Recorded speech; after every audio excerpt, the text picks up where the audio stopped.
with Valli Moosa up until then.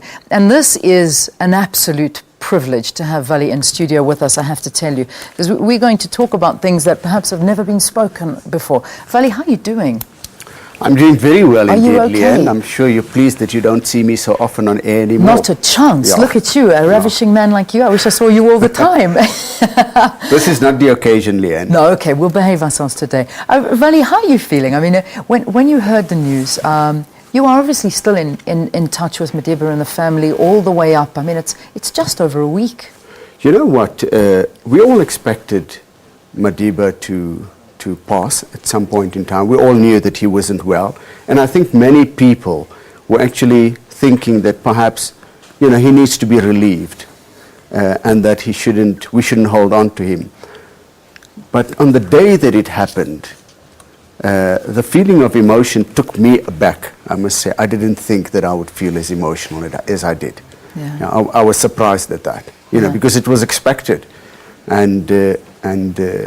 So quite clearly, I think that there is a feeling of emptiness initially, but right now, I think with what's happened over the past week, there's a feeling of richness, and there's such a feeling that this man has left us and this country and this world with so much that it's going to take us years and years to actually absorb and digest. Yeah, it certainly is. But what I've really loved about this time is again talking to prominent individuals like yourself that were so active at the time when Mandela was firstly in prison and then of course in the presidency. But let's talk about your first meeting of Madiba, when you first met him and interacted with him. When was that? Well, I met President Mandela for the first time actually in 1989 in prison. He'd asked to see me and a few other people who were leaders of the mass democratic movement at the time. And then I saw him again for the second time on the 9th of February 1990, which was 3 days before his release, actually 2 days before his release. And he'd asked again for a meeting. And at that time he wanted to discuss a number of things. He didn't know that later that day he would be told that he's about to be released, and we didn't know that either. On the night of the 9th of February, the Friday night, the apartheid regime informed him that he would be released on Sunday. Yeah. And they had a huge difference about how he would be released, which is a long story in itself. On the morning of the 10th of February, which was a Saturday morning, I and other leaders of the mass democratic movement who happened to be in Cape Town at the time, I was based in Johannesburg, but I happened to be in Cape Town, were told by the regime, we were called for a meeting, and we were told that Nelson Mandela would be released the next day. Wow. 24 hours later. Of course, we were in a state of shock, and we started furiously preparing everything. And so I once again went to see President Mandela at Victor Verster prison, and my job was really to, one, brief him about what we thought the plan should be for the day of his release, how it should be conducted and what the program should be, and also to ask whether he needed any help of any sort. Yeah. And so we spent a great deal of that day discussing the speech that he would deliver the next day. He had drafted huge portions of his speech already. We discussed and debated, I must say, some parts of his speech.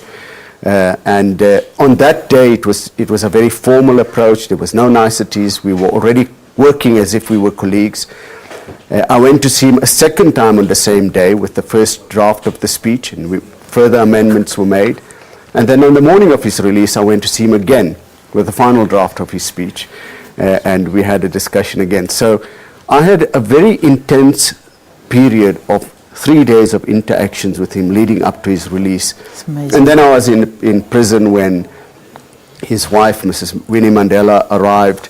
The chairman of the National Reception Committee, Cyril Ramaphosa, and various others, and further discussions took place about what would happen when he is released. And so we had about a 2-hour delay, if you remember. Yeah. He was meant to be released, I think, at 10 o'clock or something, or 12 o'clock or something of that sort. I can't remember the exact time.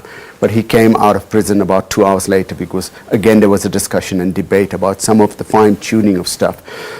So that was an enormous privilege. And what I found interesting about Madiba at the time, on the 10th of February, when I sat with him in Victor Verster prison, he said, I want to be absolutely certain that nobody should get the impression that I've been released from prison because I changed my views on anything. Yeah. So I want to say all of the things that I said just before I was released from prison. I want to say that I'm a member of the ANC, that I support all of the policies of the ANC, that the conditions that led to the formation of Umkhonto we Sizwe and the launching of the armed struggle have not changed. We're still living under apartheid, so the armed struggle will continue. He wanted to say all of the right sort of things so that no impression is created that he's made some sort of compromises, which of course he didn't make. Yeah. He spoke about the negotiations. He says, I'd been talking to the regime, but I have said that negotiations about the future of this country can only happen between the government and the ANC, not with me, not with the prisoner, and that negotiations should not take place above the heads or behind the backs of the people. It should be open and transparent. So he wanted to take away any kind of suspicion of that sort. But at the same time, he wanted to send a signal to the supporters of the regime so that the regime itself doesn't crumble. So he took the bold step of saying that F.W. de Klerk is a man of integrity. I think I can do business with him. And that was, of course, we were young leaders of the mass democratic movement. We thought it was an outrageous statement to make. Yeah. Frankly, I also thought when I discussed with him that it wasn't necessary for him to say that the armed struggle will continue. But he was a brilliant strategist, absolutely brilliant strategist. He knew what he was doing, and he knew that he needed to send the right signal to the soldiers of the ANC who were in the camps in Angola and Tanzania and those sorts of places. And he needed to send the right signal to the warmongers in the apartheid regime if this country was to have a peaceful settlement. And I think that was absolutely brilliant. I go back to that speech from time to time and just realize his brilliance. He could have used the opportunity to be a rebel rouser. Yeah. He could have used the opportunity just to talk about himself. But he knew that this was one moment when he had to send out the right messages. Within the ANC, it's no secret that there were many people who were very suspicious about negotiations, who actually didn't believe that a negotiated settlement was possible, who didn't believe that you could do a deal with F.W. de Klerk and the National Party at the time. And so he had to address that too. He had to make it very clear that unless certain preconditions are met, negotiations cannot happen. One of which was that all political prisoners should be released, that there should be free political activity and various other sorts of things. So that was a great privilege. And of course, the days after that, we spent a great deal of time together, and I accompanied him on his first visits outside the country. I'm going to stop you there because I want to talk a little bit more about these days, because I want to talk about those days afterwards. I still want to pick more information out of you about those days when he heard the news that he was going to be released, and on the day that he was going to be released. You speak about the speech. Let's talk about the people that were in the room. Let's talk about the feeling in the room. Let's talk about Winnie. Let's talk about some of the anecdotes that happened there. What happened on that day? Take us behind the walls. Well, it was for many people it was a very difficult time, and I think it probably was extremely difficult for Madiba. The manner in which how should his release be conducted? Because one, he had a family which stood by him and which was loyal to him all along. On the other hand, he was a member of the ANC and a leader of the ANC. And on the other hand, he already knew that he was leader of the nation. He said on many occasions that I have to take it upon myself and not leave it to others to build the new South African nation. It's a job I have to take on myself. So he had to think about all of those sorts of things. So on the Friday night, he was released on the Sunday. On Friday night, he was taken from Victor Verster prison to the government offices and told that he would be released on Sunday. Yeah. And what he was told is that he would be released in Soweto. That when South Africa wakes up on the Sunday morning, he would be in his home in Soweto, that he would be taken there, he would be released at night and transported to Soweto, and people would just be told Mandela is out of prison. And that's how the government wanted it at the time. And President Mandela said he doesn't want it that way, that he has been hosted by the people of Cape Town for 27 years, and he's not leaving this place without saying goodbye to them. It would be rude. Hosted by the people. Are you serious? That's what he said, I will walk out of this prison on my 2 feet. That's what would happen. I would walk out of here. You're not taking me anywhere. And the first thing I would do is that I would greet the people of Cape Town, and then I would go on with the rest of my business. And so they had one hell of an argument and couldn't agree. And they tried to persuade him. And he said, if you want to do that, you'll just, I'm a prisoner. You can force me to do anything. You'll just have to force me to do it. And he said to them, you will have to put me in chains if that's what you want to do. By Saturday morning, the government had decided to accede to his demand to be released in Cape Town. Of course, he didn't want to be released on Sunday, the 11th of February. He said, you can't just give me 1 day's notice. I need at least 14 days' notice. And so they had an argument about that too. So he gave in to that one. He says, okay, I will go on the 11th of February. And they said, okay, you can go out in Cape Town. And so that's how that part of it happened. Amazing. And then, of course, there was the enormous, there was such a difficult situation, because on the day of his release, he would walk out of prison, go to the Grand Parade, address the people of Cape Town, but really through them, the people of the world and the people of South Africa. And that very night, he wouldn't go home. It was such a sad moment for me, and I think for him, but it just how it had to be. First night out of prison, he wasn't going home on that first night. He slept in Cape Town, and he was hosted by Archbishop Desmond Tutu. And I think that was a terribly sad moment. And and the reasons for that, of course, were purely political. Those were all political reasons which he understood and acceded to. I'm sure reluctantly, he never showed that. But those were very difficult touch and go moments.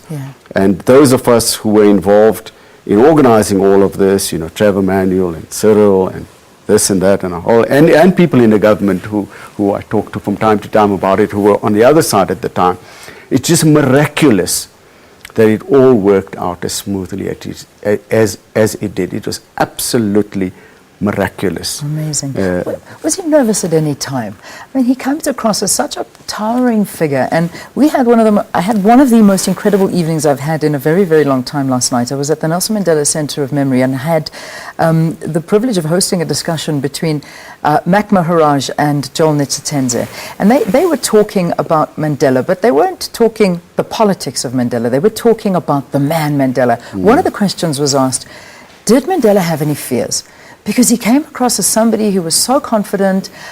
He just never looked like he had fears. But these two gentlemen, they dispelled that myth. Although they didn't know he had the fears, he'd always express it afterwards. He'd be so bold and great in front of everyone, and then afterward he'd say, I was a bit nervous there. And no one would ever know. How did he feel? Did he talk to you? Who did he confide in the most? Because being locked away for so long. I certainly didn't have the kind of relation. I mean, we had a professional relationship. We were colleagues and comrades, and we worked almost on a daily basis all of the time.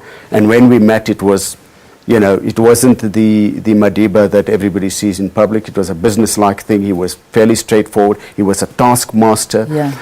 He had no time to waste. He didn't suffer fools. If you weren't able to get something done, we would go to the negotiating table, come back and report to him that perhaps, these demands of ours are not going to be achievable. He would hammer us, and that's the type of person that he was. He was He was an extremely hard-working type of person, but he knew as a leader in the negotiations that it wasn't for him to show a sign of weakness to the other side. But as important, it wasn't for him to show a sign of weakness to his own team. His own team needed to believe that he believed in what he wanted to achieve, and he believed that he was going to achieve it, and that we were going to achieve it as the ANC. And I think that's how he conducted himself. So he wasn't one to easily show a sign of weakness. Did he have a temper? Yes. Oh. He certainly had a temper, and you didn't want to be on the receiving end of that temper. Receiving end of his temper. I can tell you that. It was,